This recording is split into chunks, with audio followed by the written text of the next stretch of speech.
আসসালামু আলাইকুম, জুমা মুবারক।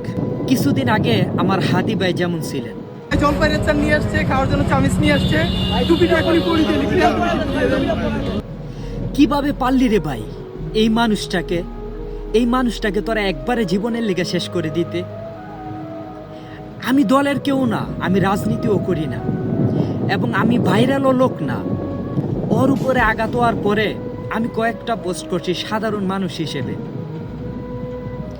আর তোরা একসাথে থেকে একসাথে খেয়ে সামনাসামনি দেখে কিভাবে পারলি রে ভাই তোরা এই মানুষটাকে জীবনের লেগে শেষ করে দিতে? একটু কি মায়া হইল না? আল্লাহর প্রতি কি একটু ভয় ছিল না? তোরা পঙ্গু করে দিতি, তোরা তাকে পঙ্গু করে দিতি, অন্ধ করে দিতি, তারপরও বাঁচিয়ে রাখতে এই মানুষটাকে। কিভাবে পারলি ভাই একটু স্বার্থের জন্য এই মানুষটাকে জীবনের লেগে শেষ করে দিতে? আজ কিছু বলার নাই। আল্লাহ তাআলা ভাইকে জান্নাতের উচ্চ মকাম দান করুক এবং আমাদেরকে হেদায়েত দান করুক। আমাদেরকে আল্লাহ তাআলা হেদায়েত দান করুক। এছাড়া আর বলার মতো কিছু নাই।